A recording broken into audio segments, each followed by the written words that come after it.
Hi, Zac. Hi. Welcome to Dolly TV. Great to be here. Great to have you here. Cool. Now, you're in Australia to promote 17 again. How was it making the film? It was a dream come true. It was exciting and a little less tiring because we didn't have to sing and dance every day, so that was a nice change of pace. And there was a fantastic cast to work with. I got to work with Leslie, who's just gorgeous and so fun to be around. Tom, who definitely keeps you on your toes. And it was great. It was a good set. The whole kind of film is about changing the course of your life. Mm-hmm. Is there anything in your life, even something really silly and trivial, that you would like to change?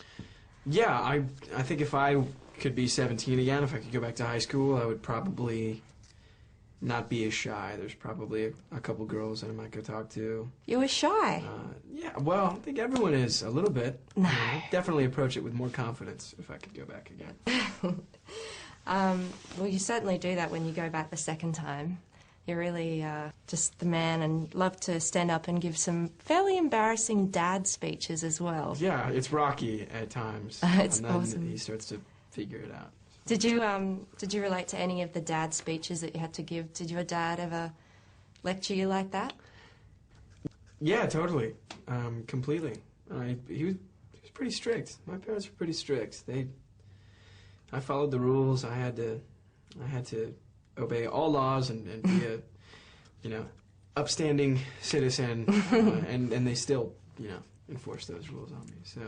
So what were some of the rules? What was your curfew when you were growing up? Oh man, it was like if you're not at school, you're home practically. Really?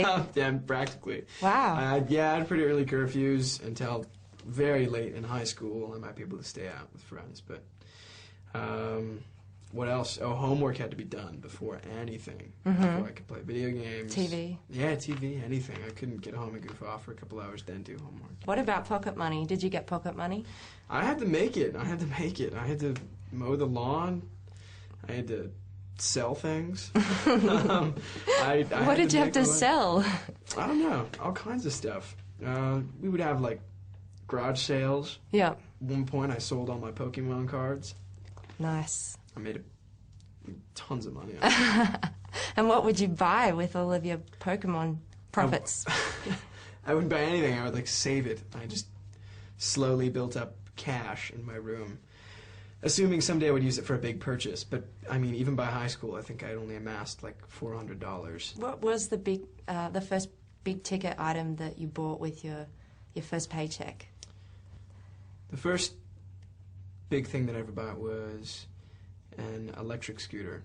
Cool. Yeah, it was pretty neat. And it went really fast. Was this before you could drive? Yes, definitely. Yes. Definitely. But I didn't. Yeah, it was before You're not still riding it? No, not still riding the electric scooter. Now, I know you've said, unlike Mike, who was kind of the star basketball player, you were a bit of a late bloomer and you were quite shy. Yeah. How old were you when you had your first kiss?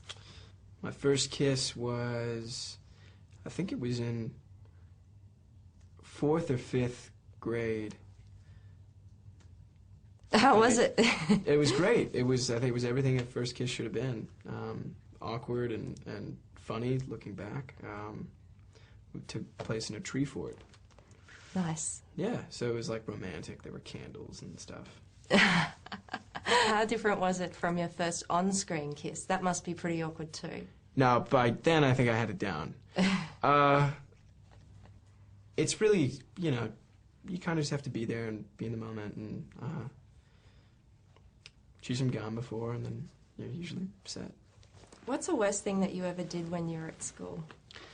I was in Spanish 3 in high school, and the teacher called me up to the front of the class to write something in Spanish on the board, and I had no idea what I was doing, and started writing on the board what I thought was a correct sentence in Spanish, and she said, Zac, you're getting a referral, go to the principal's office. And I was like, why? And she said, you're not wearing pants. And I looked down, my pants had, like, fallen all the way down to my knees when I was writing on the board, because I was sagging. Oh, no. And, she had a zero-tolerance policy for that. for going pantless. For going pantsless in front of the class. Is there ever a point where you regret becoming so successful and such a big, famous movie star? You know, I have very few regrets. I'm having so much fun where I'm at. How could I be anything but grateful, you know? I'd say if there was anything I would change, it would probably be, I wish I had more time to be with my friends and family, but they understand, and that will come with time.